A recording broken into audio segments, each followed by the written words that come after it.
ಮಹೇಂದ್ರ ತಾರಾ jeep ಮತ್ತು ಬೆಂಗಳೂರಿನ taxi ನಡುವೆ ಅಪಘಾತ ನಡೆದು ಟ್ಯಾಕ್ಸಿಯಲ್ಲಿದ್ದ ಹಲವರಿಗೆ ಗಾಯಗಳಾಗಿ ಆಸ್ಪತ್ರೆ ಸೇರಿರುವ ಘಟನೆ ಚಿಂತಾಮಣಿ ಬೆಂಗಳೂರು ರಸ್ತೆಯ ಕಟ್ಮಾಚ್ನಹಳ್ಳಿ ಗೇಟ್ ಬಳಿ ಶುಕ್ರವಾರ ಸಂಜೆ ನಡೆದಿದೆ. ಶುಕ್ರವಾರ ಸಂಜೆ ಚಿಂತಾಮಣಿಯಿಂದ ಬೆಂಗಳೂರು ರಸ್ತೆ ಕಡೆ ಹೋಗುತ್ತಿದ್ದ ಮಹೇಂದ್ರ ತಾರಾ ಜೀಪ್ ಹಾಗೂ ಚಿನ್ನಸಂದ್ರದ ಕಡೆಯಿಂದ ಚಿಂತಾಮಣಿ ಕಡೆ ಬರುತ್ತಿದ್ದ ಬೆಂಗಳೂರಿನ ಟ್ಯಾಕ್ಸಿ ಕಟ್ಮಾಚ್ನಹಳ್ಳಿ ಗೇಟ್ ಬಳಿಯ ಯಂಗ್ಸ್ಟೈ ಹೋಟೆಲ್ ಬಳಿ ಯೂ ಟರ್ನ್ ಮಾಡುತ್ತಿದ್ದ ವೇಳೆ ಮಹೇಂದ್ರ ಜೀಪ್ ಹಾಗೂ ಟ್ಯಾಕ್ಸಿ ನಡುವೆ ಅಪಘಾತ ನಡೆದಿದೆ ಎಂದು ತಿಳಿದುಬಂದಿದೆ.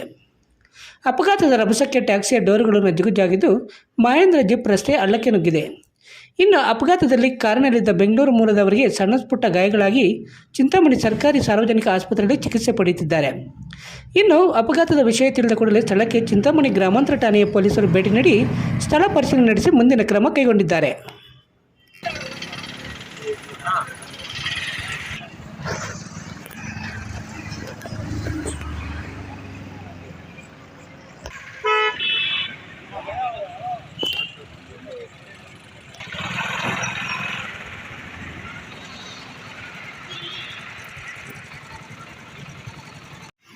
क्या सिंगा होता है